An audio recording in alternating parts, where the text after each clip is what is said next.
serving him food, and number 2, intimacy. Those two will never be compromised. It's amazing. Every day, I'm always crashing on this girl. Eish. Welcome to One on One with Kajim, where real people share real stories that inspire and transform. From raw truth of the highs and lows of marriage to business, street smart tactics from founders who cash the checks and the powerful voices behind humanitarian change, Kajim sits down with the people making it happen. New episodes drop every Monday and Thursday. One on One with Kajim, where every conversation hits home. Hello, my good people. Welcome again to another beautiful episode of One on One with Kajim. By the way, thank you so much for the support, for the liking, for commenting, for sharing. I told you, here we keep it real, raw. This one, you must make sure that you watch it. And on today's episode, we are excited to host one of the Kenya's favorite celebrity couples, the Thukus. Known for their charm, authenticity, and inspiring partnership, they have captured the hearts of many, both on and off the screen. They are not only thriving in marriage, but also in the marketplace. Together, they run a company called Home Point Investment Limited. And not only in the markets, you can guess, they are also in the kingdom, promoting kingdom business. Together, they are the lead and senior pastors and founders of Ushindi Christian Ministries. We are diving into their love story, life in the limelight, and the secrets to building a happy, strong marriage in the public eye. And of course, they are here. We are going to make it real. As you all know, that in this segment called Marriage Works, but as you all know, in this segment, it is Marriage Works. And we always say, marriage works and it must work. And today, it is working with the Thukus. Karibuni sana the Thukus. You are looking amazing. Thank you. That Thank you so much. intro, we were looking for the other couple. It is the Thukus. Wow. What makes you young? Throughout? The load. Throughout. Venye nilikuwa na last year birthday yako. Sasa tuko mwaka ingine. You still looking the same. I refuse Even to younger. Yes. I refuse to Na pia age. kutitiwa poa. Mnatreatiana poa When you make juu it pia wewe you are also young. Inatokezea hivi. Yeah. Congratulations, you won the Online Impact Award Yes. at the director category. We thank God. Yes. It's amazing. It's been God from day one. Bado tunasonga. But you've been winning awards. Ebu tell us the awards that you've been winning, because hata last year niliona uliwin awards. There are so many, I don't even know where to start. Eish. Let's just say and, no, when you focus on working and delivering to people, Yeah. of course, awards follow you. Yeah, so that's all And we you are do. doing an amazing We job. thank God for the grace. Yes. How was Maldives? Oh my God, don't get us started. You want us to make your It's podcast all about Maldives. Maldives is a worthy dream destination. And we used to wonder what's the hype all about. Oh my God, I think it's underhyped. That What do you place mean? is heavenly. Oh, it's amazing. I had to drag her from there, guys. Oh, I it's almost lost my amazing. way in Oh my Maldives. God, it's Another amazing. episode. It's amazing. Allah. Yeah. Guy. Karibu akataa kutoka huko. How, as in, you know, I've never been there. So, tunaonanga tu una Google, unaona malavidavi. Yeah. Ebu tell us, like, ndani za Maldives. ndani. How So is the actually- weather? How is the place? Yeah. Nini? The beauty of Maldives is that it's actually what is that weather? Yenye inakwanga kwa equator, tropical, more of tropical, right? Tropical climate. So ni kama Mombasa in terms of climate. But the setup, how they built it, architecture, everything has to do with love. Eish. Like hiyo walieka ikiwa perfectly a love destination. And not just that, they've also incorporated places for families. So kama mnataka kuja as a family, you're well taken care of. Kama mnataka kuja as couples, it's amazing. Yeah? It's really amazing. Yeah, could and then the see you- exclusivity about it. Yeah. You know, they have targeted Yeah. the people, you know, and therefore when you go there, they treat you like you matter. You know, Yeah. like Oh, you are the yeah. only person Oh, that's yeah. there. So I think that's what strikes. Because you go to other hotels, some of them are big everywhere else. But the way you are treated like you are the only person in that Yeah, hotel. Yes. you have your own driver, your Yeah, own there are no butler, your locals, own, nothing. yeah. The Guy. islands. Yep. We need to be in Maldives. Oh yeah. Bucket list. What was the drive to Maldives? Have you ever been there before? No. it was a dream destination for you Yeah. guys. No, for us about tours and travel, it started a long time ago. Okay. You know, we've been married for so long, and we have had the whole paradigm shift from the time we had 0 to nothing all the way to where we are today. So this thing, by the way, we are doing today, we planned them when we had nothing. Yeah. Actually, everything that is happening today, Faith. we took to God by faith, Yeah. and today we are just taking them. Actually, so it's not just about going there. It's about God's faithfulness. Yes. And showing that it doesn't matter where, as long as you have faith, it's a substance. And then from there you work toward that. And here we are. So Maldives was a dream. I promised her when she was crying because we didn't have, tulikuwa tumekosa pesa ya shopping. Yes. Yeah. Yeah, and hatujalipa rent for how long, tulikuwa tumekopa nini. And I told her, One day. not this day. Yeah. One day. One day. Yes. Yeah. Achana na Mombasa, achana na Zanzibar, achana na Dubai. One day. One day. Na utakuwa mzee. Tunaenda pale uko Kibogoyo. And yeah, so we thank God when it came to pass. It was a fulfillment of God's faithfulness. Yes, and keeping a promise too. After going to Maldives, what is now the other, like, how did you see it in terms of us investing and going maybe probably locally, which is okay? What is your probably advice to anyone who plans maybe, who like traveling like you guys do? What did it change when you went to Maldives? I don't know whether she's the one who was about Maldives a lot, but if I'll answer from my end, what I would say is that this is the thing. God created everything for our enjoyment. You know, there is nothing so exclusive like here near how. Sisi wacha tu chape here around. It's okay to start small. Yeah. All right? Okay. Start local, enda hapo Karumaindo, Banzieni hapo, and then Mombasa, and then Zanzibar. It's all right. So I think what does, every time we travel for us, it challenges our thinking. Yeah. Okay. BD, unasikia, I think I haven't worked. Because when we were there, we were discussing and saying, as we are just happy being here, and we have just been here maybe for 1 week and something. Yeah? Now, there is someone who not only comes here, owns the hotel. You think you have done so much. Huh? Yeah. There's a guy who has bought an island. Yeah. That island, because there, a whole island is a hotel, one, Yeah. owned by someone. All right?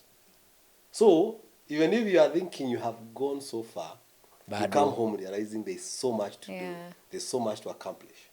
So no wonder venye ulirudi huku tu ni kukimbia matu. D, Matu. Ay, ay, ay. You wake up matu. You work. The other side, Purity wakes up plantains. Work. Yes. Yeah. Which spark ilikupiga after umeenda Maldives on your end? So for me, I am big on traveling. Okay.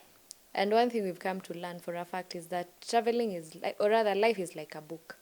And when you say you only live in your country, you only know one page of the whole book. The more you travel, the more you learn about the world, the more you learn how limited you are in your thinking, in how you do things, and the more you appreciate God for the vastness of His majesty. Yani you're thinking, Mungu amenipatia a home, amenipatia this, that.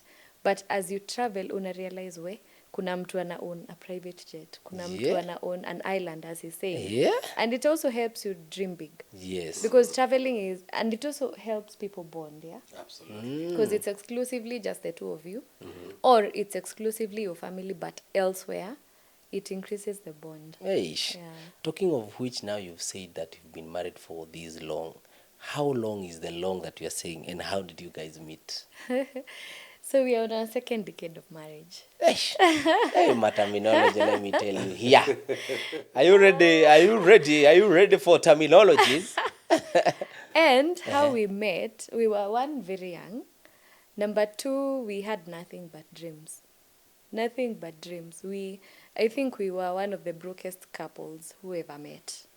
Now, who was the brokest of the brokest? You say it. The last time I said it, nilikarangwa.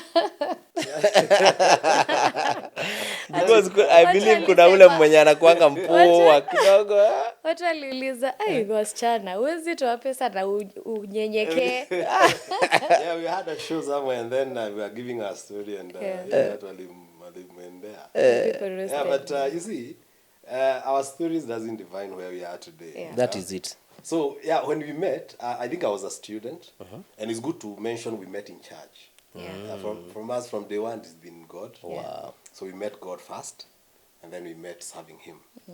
So she was in church, I was in church, and that's where we met. And I can say it's was it love at first sight? For me, it was. For me, no. But it's good to be clear with that. Yeah. But what happened when I saw her, she was so fine and out of my league. And therefore, ni ule mtu naona lakini najua devil, get out of my mind. Church, so I never said anything, of course. We stayed there for, I think, a year. Yeah. Without, or 2. Yeah, without first even thinking or even asking. Yeah. Because I knew the way she was. Hakuna venye anaweza kuwa amebaki. Single. And I think it's an issue with beautiful girls. Niona mtu akisema hivyo. Huwezi kuwa mrembo na single. Watu wanaona mtu mrembo hawezi kuwa single. Naona hawezi kuwa. By the way wanakaanga hivyo na kuza hawezi enda ukatia mtu sio anakaa tu single. And I think out there maybe kuna wengine warembo sana. Because she was for a whole year alikuwa huko. Si wote tunamwangalia zinafikiria. She's taken. She's taken. Yeah. Until the Lord. Yes. The Lord. So Catch hapo. So wapi sasa ndio sasa ukuwe na hiyo courage? We started interacting. Okay. Here and there. I joined a praise and worship. Lakini mimi nilikuwa na I think mostly mitambo. Si ati sina sauti sana. Mtangazaji. So I joined the praise and worship. Okay. And then from there that's where we were able now to start talking, and then anza kuchimba na Isaiah. Huyu mtu amekuja kesha alikuwa peke yake. Nikaanza kuona kuna gap. Gap. Kuna vacancy. Those gaps. And the rest is history. But I was so broke. My classmate used to call me broke. In school. But I was doing my masters at that moment. But funny enough, my masters I was sponsored by my fellow students. Wow. Makofi. Walichanga, by the way, walisikia. Wow. Hey, bebu a big up. You guys, yani, MSc class, yuko yani uko your decade ingine, guys. Big up. Yeah, they did some good job. But it's also good. One thing I've learned is the answer to man's prayer is man. Yeah. Sometimes we pray and then Mungu anajibu na watu. Because Yeah. I was looking for ways to pay school fees I couldn't get. God used my classmate. And the way I used to relate with them. Yeah. Me, when I ever go a place, I believe everyone, Mungu anaweza tumia. So kana watu poa. That's what I believe. Purity, uliona aje the man of God mwenye anaanza kujoin praise and worship akoya akiwa na nia? Man of God. So, I hadn't noticed him before, for a fact. Yeah, honestly. In fact, that time, me nikiokoka, the ones who preached to us were to ingiza into a radical way of doing things. Okay. So, yeye alikuwa anakuja church na kofia, yeye alikuwa anakaa very carnal. Alikuwa anavaa jeans kwa like those are some of the things tulikuwa tunafikiria ni hawa ni wenye hawajaokoka vizuri. So that was him, baggy jeans, sijua kuna bling, Alikuwa bling bling. Alikuwa rapper. Hiyo salvation imetingika. Salvation out the window. So, it was until he joined praise and worship, ndo nika realize actually this guy is my taste. At a vibe, the way he nakona vibes for real. Yeah. Ucheza chini. Ucheza chini. The guy got vibes. And ni mjanja pia. Si ule anakuja tu, he's all over your space. And no, he would do something in a nature thinking, okay, did I hear right? Because at one point alifanywa the development chairman wa church. Akiwa bado student, he was very visionary. He was very visionary to a point hata church ili notice. So alimchagua akiwa bado student. Tukiwa campus, any chairman would be called dad. So nikaenda joke naye like, dad wa committee ya development. Akasema, si committee tu, I can be the dad to your kids. Hey, you guys. You guys. The rapper. You can thinking, well, I wouldn't mind a bit more of that. So yeah, he had vibes and it didn't take long to notice in that night. Yeah. So hapa kwa broke, sasa na anachangiwa. Yeah. wewe mambo yako ilikuwa aje? Hata si tulichangia actually. Hata ulikuwa mmoja wa Hata mimi kuchangia. nilikuwa kuchangia watoto wasome. But anyway, ilikuwa higher level. Alikuwa anafanya his masters. Yes. But the guy is actually very smart, very sharp. Yes. I'm right here. You're saying that guy. That guy is actually very sharp. Okay. And me feel like what people see out here is just a tip of the iceberg. Really. Kadogo sana. A tip of the iceberg. He was broke, yes, but I think I'm the kind of girls when you upenda tu na moyo. Hata tungekuwa broke to date, I think tungekuwa venye tu tukwa. I would still love him for who he is. Yeah. Mungu alinipenda. Aki alikuwa na kania. In those years, what is the biggest lesson that you've learned about love since becoming a couple? All right. I think before I answer your question is good. You know, you are on camera, and there's something maybe in the introduction that I wanted to clarify. Yes, please. Number one, we are not the founder, neither are we the The senior pastor. in our church. We have a bishop, we have a pastor. Oh. So we serve in a church that has structure. Yeah. Wow. So we are part of people who serve in that church. Awesome. Of course, there's the associate helping the pastor. Yeah, so that is good to clarify. clarify. Very important. He's the Bible study teacher, so that's the part we post. And actually, most people think That he's is the the- lead pastor. Yeah, Oh. me, I'm a Yeah. teacher. Then, if we think that, then there is something that we see in you. That's true. That's true. It's because I think associates they are not really so much into service. But what we see, and we love it, we love it. You are a good brand ambassador. We thank Wow. God. We thank God. Okay. Yeah, so I can say that for us that stood out, number one about love is that it's very easy to love the one you marry, but it's another thing to love the one you married. No. It's easy to marry the one you love. Yes. It's Who said easy- it again? It's easy to marry the one you love, but it's another thing to love the one you The love. one you married. Okay. Okay. In the beginning, people wonder where did love go.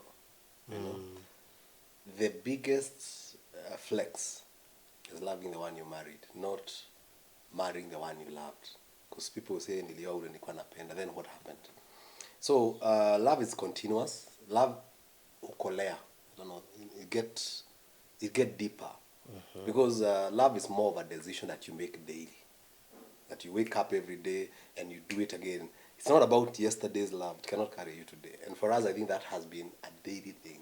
I'm always crashing on this girl Eish. every day, and it's not on autopilot. It's a daily thing we have to keep doing because love is not it's not a magic like you press some button and put on autopilot. It's putting in the work and also being very conscious about loving this person that I married. Number one, knowing that it's a mandate that God has given you. It's a command. Love your wife. Full stop. God did not stammer when he was saying that. Take that command and now make it a daily command. And every day I wake up, I'm looking for a way to love her and study her. Na ni mmoja, unajua ukiwa mtu mmoja, unasoma, anatakanga nini humtick off. Study. You know, you don't have to study. You know, people are studying online. Na uko na mtu kwako. Si ukumkalisha chini umuulize unatakanga aje. What makes you tick? Do that. Then here we are. Tusicomplicate. It's not complicated. Yeah. Purity. Na wewe? You are loved. I am loved, for sure. Yes. So for me, I would say, or rather to add volume to what he's saying, is that marriage works, but marriage is work. And you have to be intentional about it. So putting in the work means it's not a feeling. So I don't respond to my feeling. My feeling will respond to what I'm doing. And once you be intentional about the things you want to do for your partner, for your husband, for your wife, something in you also has that shift. And you're now doing what you have decided and the feelings will follow. Oh. Yeah, so I think that's Wow. what keeps the love alive. Is there any other day that you felt one of those many days that you've been married na ukafeel umse yani love yangu kwake iko chini? So there are days he has annoyed me. There are days he's not at his best, but I've never felt out of love with him. Even those times I'm annoyed, one thing I know for sure, he's the man I love. Yeah. How do you recharge? How I recharge, at times time, at times talking about the issue, and at times just being intentional about just get over it, move on. Na stories za anga nini umekasirika sasa hiyo siku, if the guy anakuanga huwa anasaviwa hiyo siku hasaviwi, unaangalia kwa ukuta. Did you ever have, or have you ever encountered such? Marriage has been a journey for sure, and there are things I have changed along the way. Okay. But one of the things I can say is that 2 things I purposed as a wife that will never be changed by the emotions, by the anger, by whatever, is number 1, serving him food, and number 2, intimacy. Those 2 will never be compromised. Kulingana na feelings zako. Ati sijui na feel aje. Haitaenda na feelings. You have purpose. I have purpose. Wow. Yeah. Mr. Thuku, how do you handle the disagreements owing to the fact that you guys were public figures and we are looking up to you? You have a church, you are the pastor. How do you handle, especially when we are not seeing? I think for me, from the beginning, as I said, I lean so much on God and the source, being the source. Huh? Okay. Sometimes you run low, and therefore you go and replenish from the source. Because God is love. I'm not love. I can be loving, but God is love. And how to come be loving is by getting from the source, and then as it flows through me. Because if you look at the definition of what love is, love does not keep a record of wrongs. Love covers a multitude of sin. So there are so many things that you are able to overlook, because first of all, love people are able to love others. So there are moments God will come and ask you, do you think you are good? That's why I chose you. Do you think you don't do wrong? Do you think you don't anger me? Have I ever treated the way you deserve? And because of some of those moments that you have with God, you are able to go and, as you respond towards the love he has given you, you're able to overcome a lot of issues that are surrounding there. Then the core, for us, we have never doubted the issue of love. We agree that we sometimes, there's no single day, maybe your mind can, there are moments that you are not seeing the same things. But we have one core, one goal. We have the third chord, who is God. And all of us agree that we respond to the same God. And that's why, for me, I'm a believer that faith is a very powerful tool, even when it comes to marriage and love. Because that's the only thing, we may disagree, but we have a third party, who is God. So let's go to him. He is not favoring you or me. He has the final word. And as we respond towards him, we find ourselves going together. So for me, it's about that, and that love that has been defined, especially not keeping record of wrongs. And then also, umeambiwa hasira jua isishuke before, when you are still angry. Yeah. That command, when you obey some of those things get easy. But I'm saying, as she was saying, it's been a journey, and it gets better. If you allow time to do it, what it's supposed to do, and you keep putting the work, I believe I love her more, and in a deeper way than when our first year. Of course, when you are meeting the first time, you don't understand this. You have your idea of what marriage should be. Kuna wazee sijui uliona wanaambianga nini mara kwa nyumba kunafanywa nini, There's some mindset we come with, but over time you come and learn one another, and then you also learn from God, and that's what you apply. So those days have been there, but the most important thing for us, the center holds. We agree love and God are on constant. Hii mambo ingine yote we can agree to disagree. There are some things we do it your way. I don't expect her to be some people say in marriage is 50-50. Yeah. For us, we don't believe 50-50. There's a day she has 20, I have 80. We'll come together. Wow. There's a day she has 80, I have 20. There's a day I have 0, she has 100. Carry me. That day I'm down. So we are not looking, nimeenda nusu. Unless you come, siendi. There's a day I'll be angry. She won't join me in anger. She will come and sustain us in that period of time. Carry us. Na mimi kuna time ingine ako down, I'll have to go for her. Even if I'll have to do 100 and she has 0. Si kuangaliana like nimefanya yangu fanya. Ni mimi nashinda nikitext kila siku. So I'm not so it's about wewe zijiambia utext. Yes. Yeah, so that's it. Wow. Do you ever feel pressure ya probably kwanza nyinyi ni pastors, pressure ya church, pressure ya online of how you're supposed to be behaving? Do you ever feel that pressure? So if I were to answer that, we are not doing anything different on camera. Who we are on camera is who we are off camera. That is it. Yeah. Hey! So basically, there's no pressure to behave differently on camera. Oh, because that is, I think, where the pressure comes in. Yeah. I'm behaving this because tuko one-on-one on Yeah. Kajim. After that, kaa venye amekukaribia and everything. Sasa unataka kurudi sasa. That is interesting. I always see Thuku cooking for you guys. How is that feeling? Oh my God, it's amazing.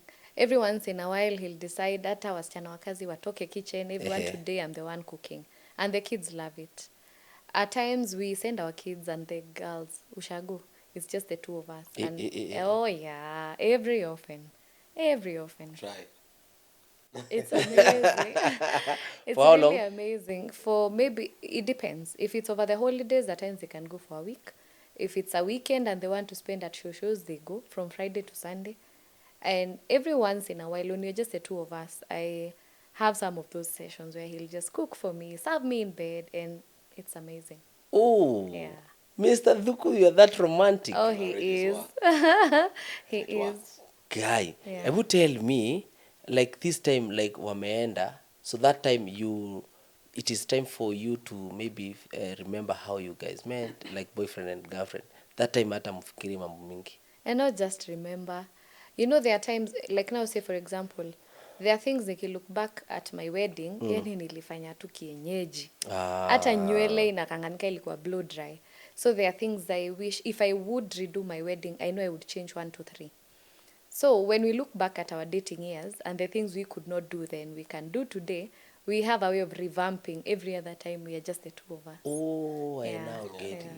you. Wow. Then also to add on that, you know, some people, when they are married and they are doing parenthood, you know, those two things get mixed up. Yes. Because you Yeah. have these kids in your space. So ndio wako hapa katikati until they leave, and then you realize there was a gap that they established. Yeah. As much as people call it love. For us, we have established a very big difference between marriage and parenthood. Children are not part of our marriage.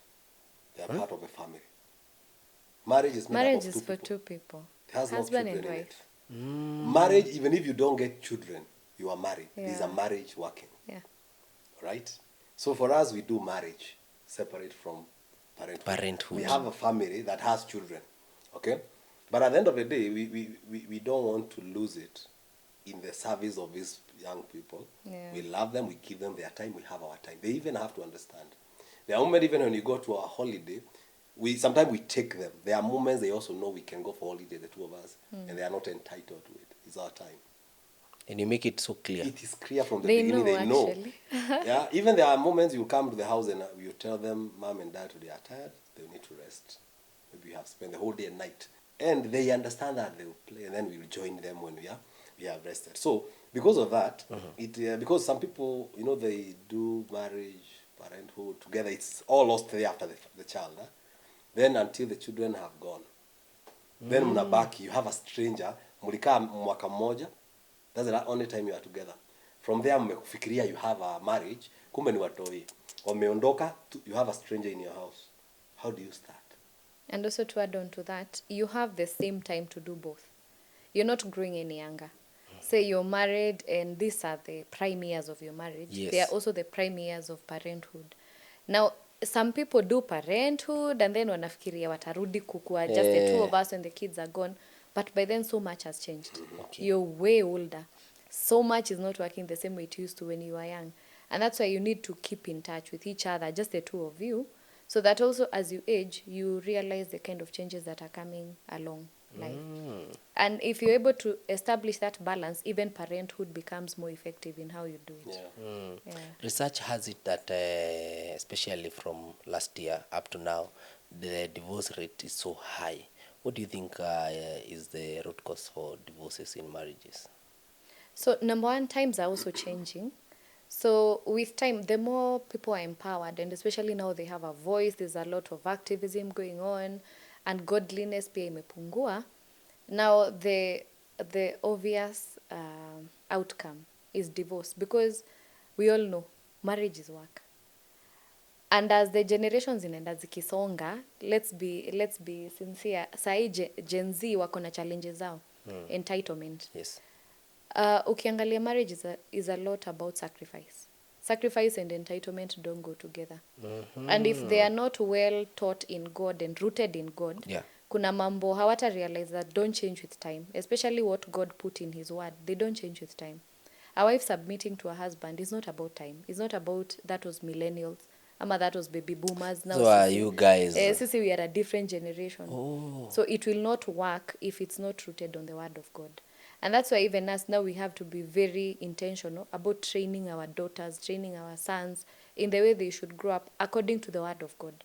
So if we put importance on the word of God, which is what does not change with time, and to believe we'll go back to that place where marriages worked. Because back then, maybe it was for a different reason. Maybe that time women didn't have a voice. But in the Bible, everyone ametetewa. When women are told to submit to their husbands, it may sound ni kama wamegandamizwa, but actually, men are told to love their wives sacrificially. Christ loved the church that he died. So if you're at that place of loving your wife to a point, it's like you don't exist. It's all about her. Now that's the Jesus kind of love.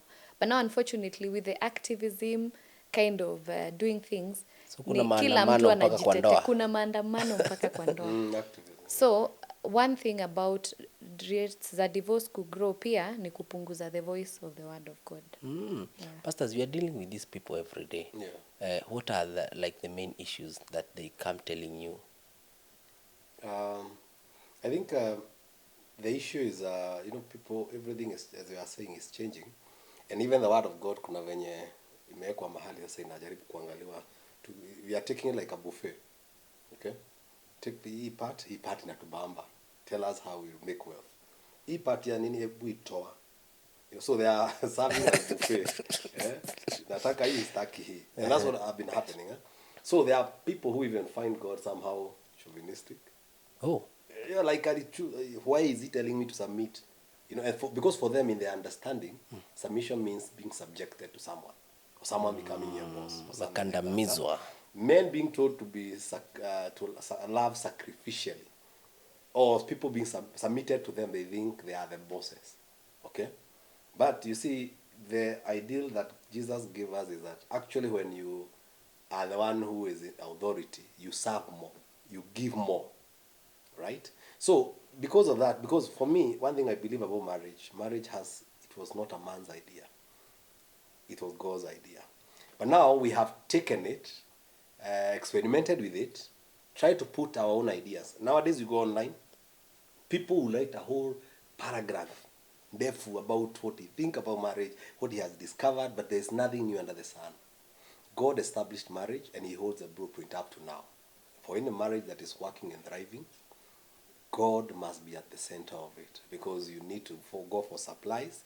And then there are some things he commands. Sometimes it's not about how I feel.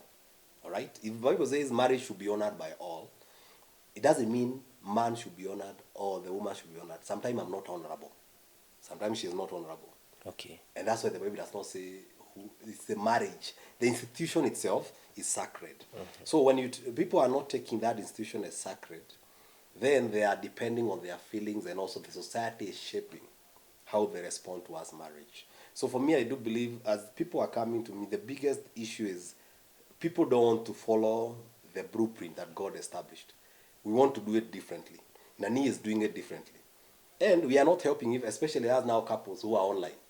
Because I'll bring the best picture. I'll talk about how we go for holidays. And then you go to your home and start pressurizing your man. Like these people are doing ABCD.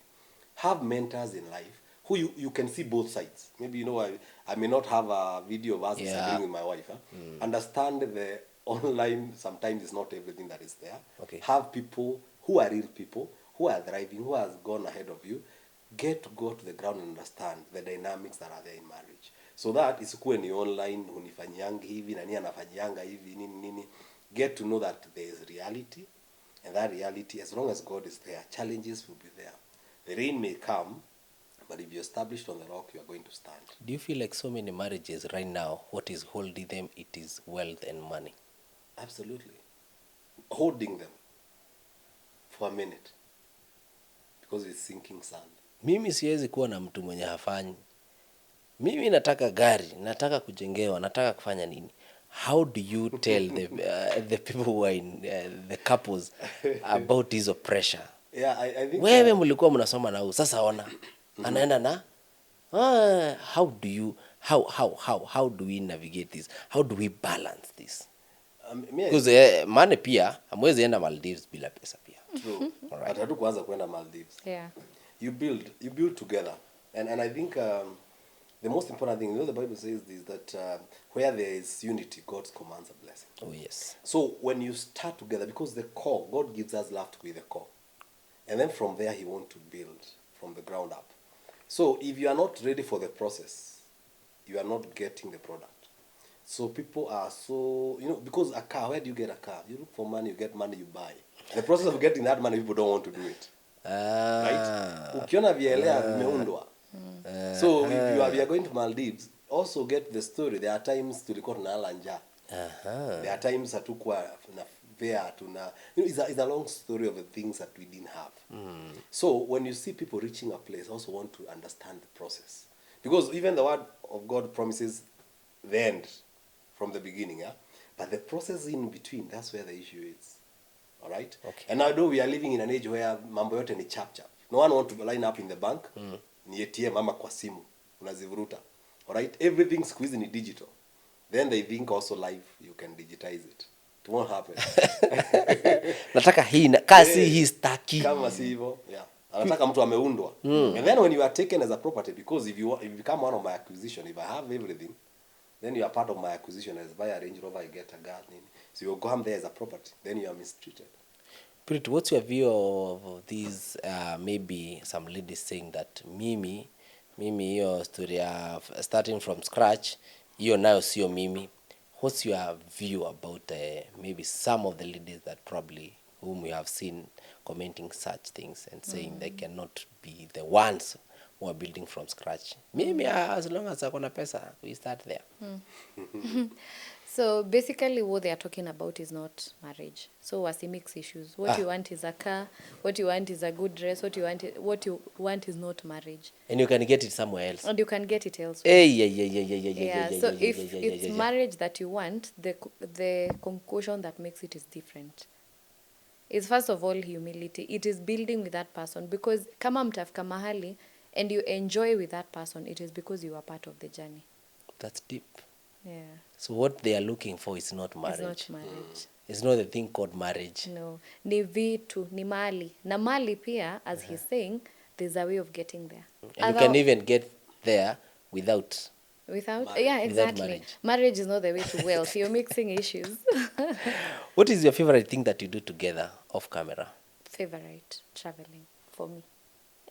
Oh, so you guys, you really travel hata bila kutuonyesha? Oh, we do. We do. Actually, kuna wajizas waliishingi wakisema kwa channel yao that they have a couple friend when you wanna feel who waste content sana. Because we have traveled together and we loved it. Yeah. Like, do you plan or ni sometimes mnapiga tu? Both. Yeah. At times we plan, some very Those international, spontaneous. of course. Hata international. Tuna mnaweza amka Shaenda tusiu. Zanzibar within a planning of like 7-8 hours. Tunaamka tu una feel leo, una feel aje. Hata sikuamka that night before we slept tukasema twende Zanzibar. Twende. Tukabook. Na asubuhi tulikuwa on the first plane to Zanzibar. Hivyo tu? Yeah, you can do that. It's good also to have those parts. Planning and also be spontaneous. Because if you are also rigid, itakuwa Ni wapi mshaienda mbali, a road trip together? Road trip. don't like Are we we don't fans? could drive. None of us is Maybe the longest flight, 14 hours. like, We are not fans of road trips. Hizi watu I love Namanga. Hapana, no. I love Arusha. if Maybe there is any tukiwa trip, you will Mbogi. land there. Hey, guy, mwadhani. Hey. Who are tukiwa these Mbogi. people? Wow, that When is we drove amazing. one day to Mombasa, it was tiresome, man. Ay, so tiresome. Very tiresome. So tiresome. And one time, juu ya kutopenda, we took a bus from Dar es Salaam to Nairobi. We were almost falling sick. Yeah. It's not our thing, in short. Tutafute sawa. Acha kuangalia hiyo, tutafute pesa. Nini tutafute pesa. Wow. You said that this man is visionary. Yes. Sana. Sana. How do you support his dreams? It so happens that from the time we started dating, we shared a lot, including our dreams. What I dream to do in future, what he dreams to do in future, and we have walked the journey together. Some have changed along the way. And there's one thing we do that we both agree, we have to check up on each other every other time. We have to have meetings, kujua, how are you doing, what do you feel has changed, where do you want us to be in like 5 years or thereabout. And with that, tumetembea the journey together so that by the time we are accomplishing these dreams, tuko really on the same page. So that if we are not agreeing, ni from the planning stage. Si ati hapa mahali ameamua kufanya kitu, nao nimeanza kuleta fujo, ama kukata, ama kufeel I wasn't involved. Yeah. How do you support her dreams, Pastor? I do, and I think there's something she has left out. First of all, how she supports me is that number one, she was working in the corporate for a long period of time. Okay. And there was a day she hung up the boots and came to. Like we work now together in the same company. Yeah. We didn't start that way. You started Home Point peke yako? Yes, running Home Point. She was in the corporate. She has built very many big companies in her portfolio. Congratulations. Kuna watu wengi walikuwa namjua then. Yeah. So we sat down, and then one day she decided, let's build what is our own. And she brought a lot of, I thank God for the time she was out, because now she was able to capture a lot from outside. Oh. And therefore I do believe that today as Home Point Investment Limited, we wouldn't be where we are without her input. Her presence there. Hey. She's my CEO, and she does amazing work. Wow. And I think that was a very big sacrifice for us and for me, and I felt honored about that. Yeah. So for me, I think I have a lifetime to repay. I have a lot of debt. I'm still trying to scratch the surface, and I try as much as possible. There's one thing we have decided. Whatever maybe she has a dream, I come and support. And for us, there are sometimes you start things and then they don't work. It's not about you. It's not about pointing fingers. If we decide we got to do this and then it doesn't work, we come together. We decide it is us who did that. Let's now try something else. So we have always worked together. When she was in the other industry, funny enough, there are moments. She was in the insurance industry at one point. There are days I would sacrifice and be her chauffeur.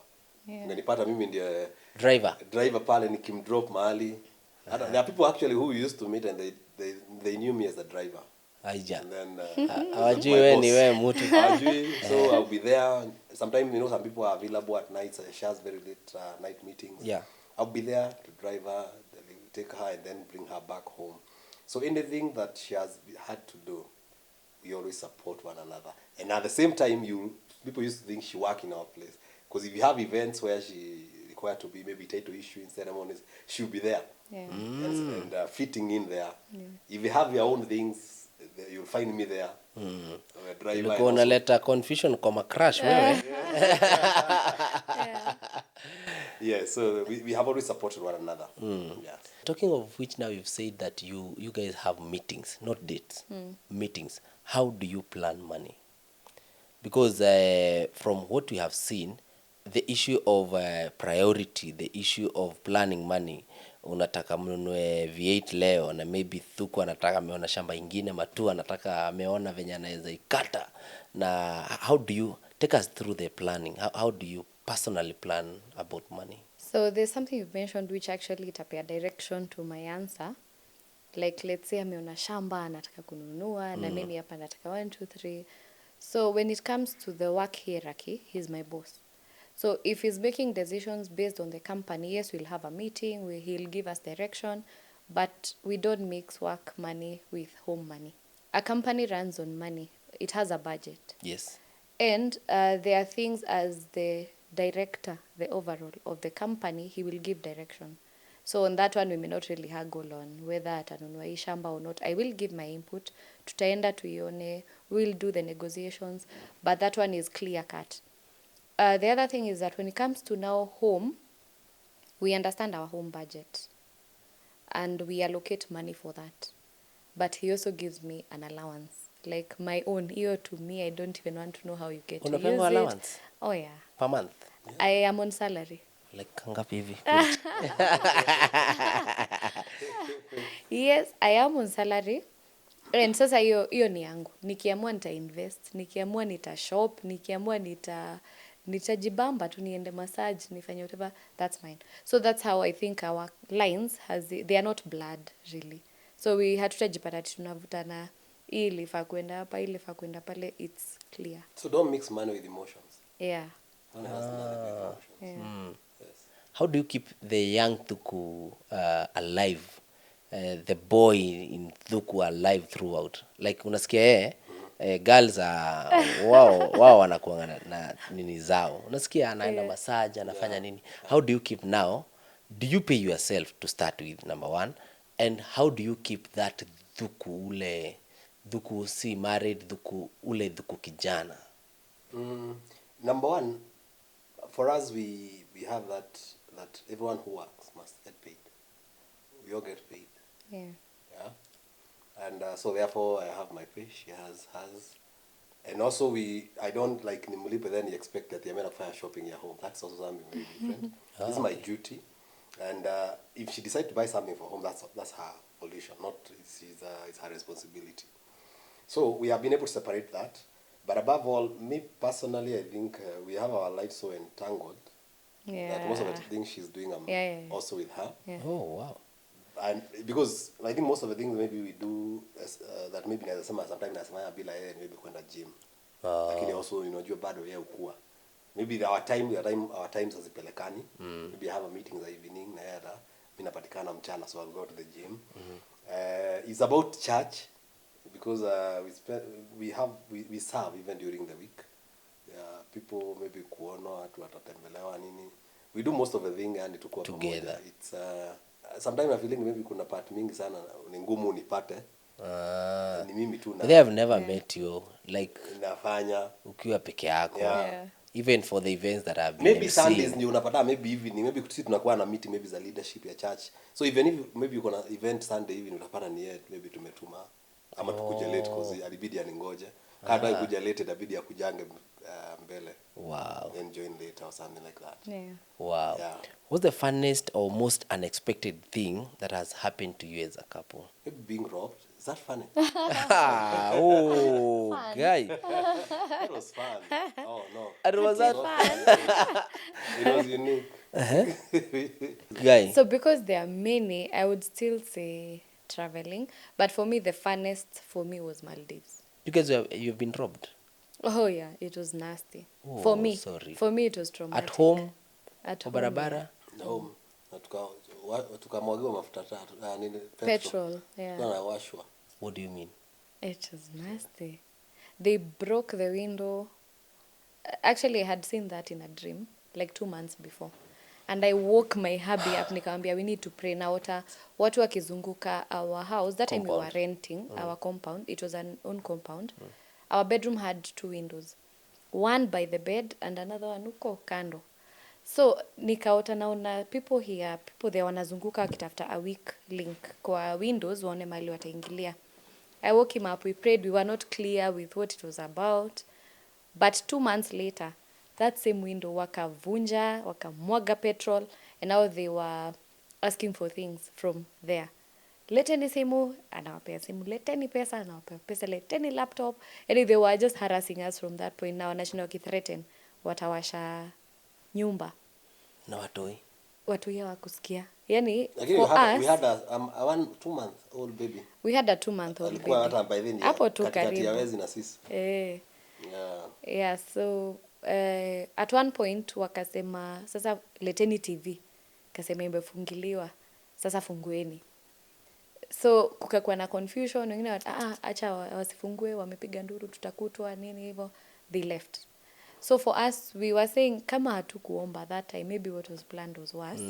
But for me, it left such serious trauma. I was scared in my house more than outside. Tulikuwa tunaanza the journey to home, I would just start crying. Nilikuwa na feel more threatened in my own bedroom than out there. Guy. Yeah, I'm so sorry about By the that. house they went after our home because walikuwa na line. Walichoma, yeah. So they were not just threatening. If we didn't cooperate, Because for me a long time mimi sikuwa nataka kusikia petrol because ilikuwa tumejazwa. Umemwagiwa. Umeshika, but we thank God. Yeah. Tulipeana tu vitu. Wakaenda nazo. Wow. How do you deal with rumors and gossip around your relationship? We ignore. They do. Oh yeah, they do. At one point, there's a time I used a motorbike to come where you are. Instead nikuje tuko na gari mbili. That time I think our driver, who is also a part-time student, hakuwa. So I think one of the fans saw me. And nikaiona later on TikTok, on actually someone else's comment huko. Wakisema vile ma celeb wana live off walikuwa nataka kusema walikuwa jaribu kusema they live beyond their Means. incomes and their means to make a face. So walikuwa sema yeye nilioipatana na Thukus, hizo gari zao ni za haya, Hizo maprado zao, hizo maprado ni haya. Kai. Na ikaenda akasema ni kweli, hata mahau anaonyesha ni my Airbnb na all that, but really it has no bearing. Yeah. I'm so busy, I don't know. Na pia sasa ile yenye and the one I was being roasted hiyo ya sasa ukiitoa pesa yani huwezi nyenyekea, and we are just giving a story like we are right now. Na ikaenda, it actually was very viral to a point people I hadn't talked to in years and years walikuwa wananishare screenshots of what's going on, but really how do you deal with that, Thuku, your criticism ya online? I don't know, that's what I'm saying. For me, he never saw it, I saw it, it was no big deal. For me, actually, number one, you don't reach where I am by hiyo unatumia kama manure, yani that's your fertilizer. Number one, you look at it and also have to understand people who have time to do that, then you are kuona more than take your time and trying to answer them, because at the end of the day nyinyi ndio mnajijua. Yeah. And therefore I don't know you any explanation of how I live. Yeah. I mean, it's worth it. But number one, I will not say maybe I'm not reached a place where I need to stand up and start answering stuff. Because I know maybe bloggers lazima watafute nini, na kama ni unga anatafuta mazee hii dunia, unajua enemy is one, poverty. So if that's what we'll butter their bread. Maybe I'll leave them, but let's say gracefully maybe sijapata something as humongous to answer. Yeah. What is that advice that you can share to couples who are facing different challenges at the moment? So there's a saying I heard in Kikuyu inasema your home is not built like Wakines. Yeah, no two homes are the same, no two couples are the same. Enjoy your journey, and after all is said and done, you'll come to realize mwenye alikuwa nakupea pressure, they also had their own challenges, which maybe if you were given haungeza kuhandle. They say higher level, higher devil. So hata mwenye ako pale juu, they are dealing with a much higher challenge than you are. So enjoy your challenges, enjoy your blessings. Na pia ujue, life is seasonal. If you're going through a challenge, that too shall pass. If you're going through a good time, enjoy, because they also don't last. So such is life, and it's never about perfection. No one is really perfect. Yeah. No one couple is perfect. So enjoy your journey, because one time it will be over.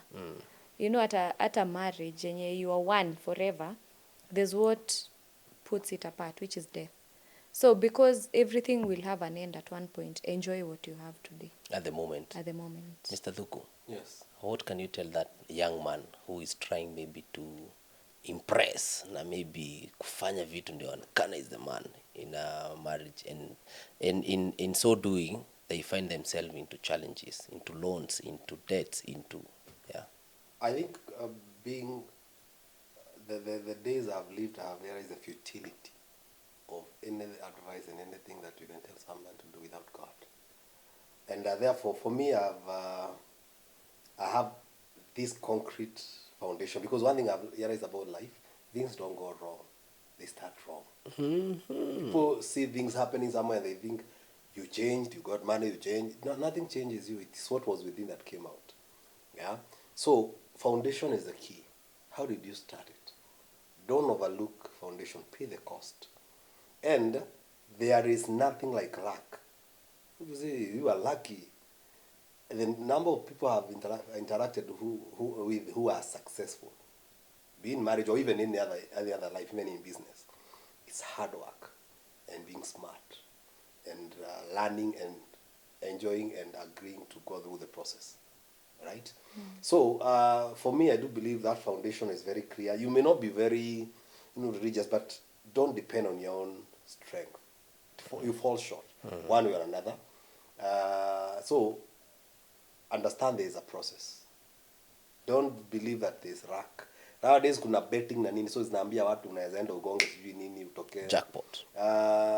That is building in the air and it will come crashing down. So as a foundation, and if you want someone who you want to start life with, you better have a broken engagement than a broken marriage. Go through. For us, when you are dating, we didn't like hii to feature hii utaongea baadaye. It's here. Let's put on the table. What is your irreducible minimum? Start hapo. If things are not working, let it not work from there. And then by the time you get in there, now have to learn how to love. When you ulichukua huo mtu, umemjua throughout. So don't fake it. Live and be authentic self. Kaa una usijaribu kupaka. Anayekupenda atakupenda venye tu uko. So be authentic, but also know you are a human being, not human doing. It's not what you are doing now. It's what I'm becoming. Have a vision. The being you're becoming. The being I'm becoming. Eish. You know? So that's what you sell. That's what you present to people. Hiyo story nasikia nilikuwa napewa do na huyu msichana. Huyo alikuwa investor. He's a vision. Okay? And even by the time she gave me some, even that time, is that she knew this man. It's not just giving someone the one. The man is There becoming. is a vision I had sold her of who I was becoming. Wow. That's what she bought. And that's what anakulia mpaka sahi. Because I invest in the vision. Eish. Who is the most romantic person in this relationship? Honestly, him. Mpaka kuzile za. No, seriously, no, but she's just kunipaka mafuta. Honestly, it's me. That one moment that you will never forget in your journey. Good or bad? Good. Should I know? I don't know. You want to tell me first? So, one time, my church was going somewhere, but because we didn't have a house help, we agreed we were going to stay home, cook mandazis and all that. He was actually the one who was going to teach me the recipe that time. Okay. We were very newly married. Now, there's something I needed to drop in church and come back. And because he knew the temptation ya kuenda now, he told me plainly, babe, go come back. Like usiende ukiendanga. Kambe, it's okay. Kufika church, nikapewa pressure, nikaenda. And he was mad. He was mad. When we came back, ata Pasi, like he wasn't mincing his words. And he told Pasi, no, I think I'm the final authority when it comes to my marriage. I can't tell her 1, 2, 3. You guys go tell her something else. I think that one is just clear. He was mad. I realized when he stood up even to Pasi, he was mad. So that night we didn't even talk, by the way, because I was guilty as charged. I tried to maybe explain myself. Nika realized, it wasn't going to work. The following day we went to church. It was a Sunday. And I don't know how, our kids were left somewhere. Tukajipata just the two of us, me and him at home. That day, aliniambia, so babe, this is what I'm going to do. I'll cook for you. I'll serve you. Don't do anything. I'll do everything I need to do for my wife. And I'm thinking, oh, now you want to kill me with food? Or what's the plan here? What's the plan? So I sat back and I was treated so well. He did everything. He served me. He name it all. You know, he was so romantic. Hizo zote, whatever you could think of. And he told me, you know, I was so mad to a point I only had to consult with God. And when I asked him, he told me, go love on your wife. For me, I think that was more profound than when it's just about it's your birthday, let me do something like that's expected. But right now, it was opposite. Like when I knew I deserved judgment from my husband, he went on the other extreme and actually loved on me instead. Wow. Yeah. Wow. Oh my goodness. Okay. I was there. It was you. I As we come to conclusion, what is that one thing that people will be surprised to learn from you guys? That I'm a baby girl. You know, when I was getting married, I was prepared for the worst of all. I remember tatu alikuwa ananiambia na utaacha kuvaa trouser, uko unavaa kama mama.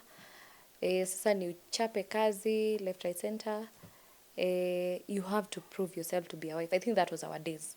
Ungesema sasa unaolewa na harusi, it meant something different. Like enda sasa kuwa mama. Because I remember one time, someone saw me wearing jeans. Was it even my mom? I can't remember. Ananiambia, sasa utaanza kuvaa kama mama. Umeolewa. Sasa umeolewa. On the other hand, my hubby was encouraging me, you do you, you know, to this very day. So the one thing I think I may manage, pull from my girlhood to date, 4 babies down, grown-ups, is that I'm still a baby girl. Hey. Yeah. Mr. Thuku, Yeah. and a pastor, what is that one myth that you think it should be stopped with immediate effect about marriage? Growing up is a scam. Don't grow up. When you're married, just be babies together. You know, there are people who become, you know, they think because when themselves ukifika home, be serious, nini, sijufanya nini. I think that, they call it maturity, but maturity is different. When you are with one another, maintain that spark. Sometimes you'll have to. When you find some of us now, when we are not on camera, that's the time you realize That's real content. Okay, kika pasta, unakaa mpaka huyu ndo umeita pasta. Because for us when we are together we are carefree. Yeah. Kuna ati sijui nini. Hata ukipata maybe na watoi, cheza na watoi ile mtoto yote anafanya. You know, that's how we keep it with our children, with one another.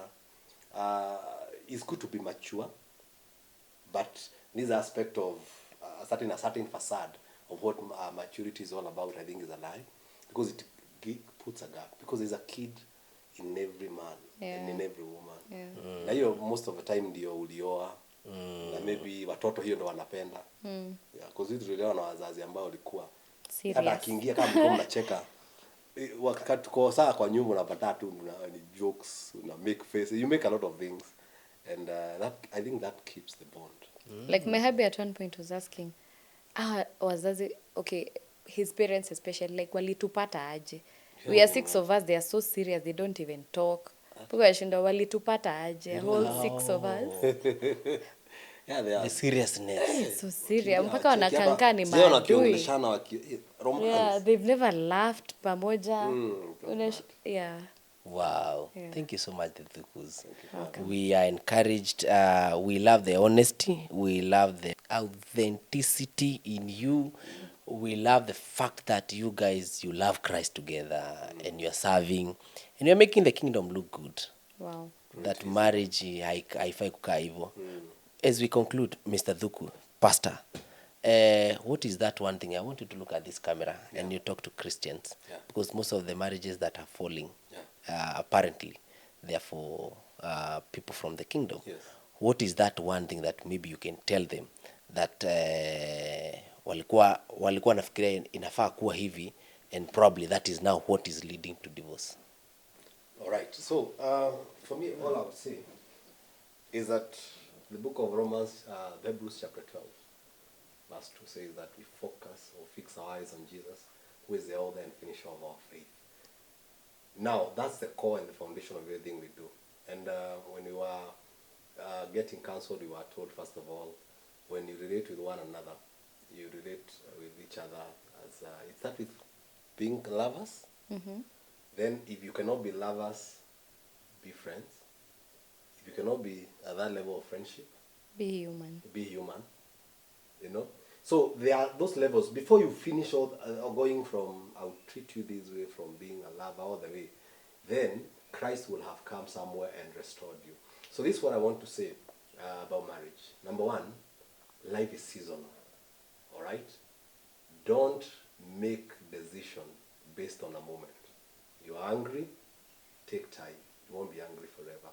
If you feel you are heartbroken or you don't have these resources here and now, pray about it, then give time, because there is a season for all things under the sun. When you see people who are excelling, it's about work. When you sit back and expect the other person to be doing something to restore, maybe you are in trouble today and you feel like, I'm waiting for him to come. The true successful marriage is when you are competing to please the other person. So it's you as a husband thinking about what can I do to make her day better, and as she's thinking, what can I do to make his day better? And as you find yourself doing that, you realize yourself coming up with a solution that is needed in your marriage. So no marriage is so far gone because God loves marriages. The first thing that Jesus attended was a wedding because Jesus loves a wedding. But in any wedding, you require 2 funerals and 1 marriage. You both have to die to self so that now you can become one. So that's my advice. And I know there may be many, but that's what I want to part with. Thank you so much. Purity, I want you to look at that camera and advise a young lady who is looking and who is trusting God for a marriage, and even some of the advice that they and some of the hints they should look for when looking for a partner. Okay. That one? This one. Okay. So what I would say also from experience is that before I got into a relationship with my boyfriend then, we both agreed to pray and fast about it so that we can get, is it God's will for us to be with each other? Because now later, challenges do come. And if you know God is in it, you know God will get you out of it. So for us, we always know that divorce is not an option. Why? Because it has God's print in it. So seek God before you even get into that relationship, which means, first of all, be in a relationship with God. You cannot know his voice if you don't know who he is in the first place. So once you get into a relationship with God, it's already your way into a successful marriage when you actually seek him. Is this the will of God for me to be in this relationship with this man? And after you are now in it, your battles are best won on your knees, because most people believe the louder I am or the more I am an activist, the more I'll be heard. But in actual sense, for women, our strength is in our weakness. Actually, the weaker you are, we are talking about a God-loving man, they are pulled towards protecting you more than harming you. So our battles are best won on our knees. Let's learn to trust God for our marriages. Because even about submitting to your man, it's not him who said submit to me, it's God. So even submitting shows trust in God. So let us continue trusting in God for our relationships, for our marriages. That's where the success is in. Wow, thank you so much. Yeah. Say hi to the kids. Congratulations, we are doing an amazing job. Thank you. Pale kwa the Dukus family. Thank you. I love the videos. I'm one of your fans, by the way. I love even the short videos that you always do on socials. You're doing an amazing job. Thank you. Hata pale Home Point, naona mnafanya watu, you are settling people, you are settling Kenyans. Yeah. Sure. That is impact, and Yeah. continue doing the same job. Now, even in church, I always see you praying on Friday night, doing keshas, prayers and fasting. Continue with doing that amazing job. Thank There is a reward Amen. for that. Thank you so much. Today we were honored to host the Thukus family, and I know you have learned 1 or 2, 3 things. Make sure that you like, you subscribe, you comment.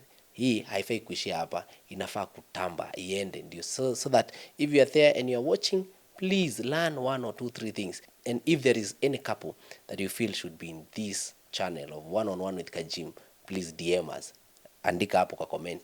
We shall look for them, tutawaleta hapa. Until next time, my name is Kajim. Thank you so much, and may God bless you.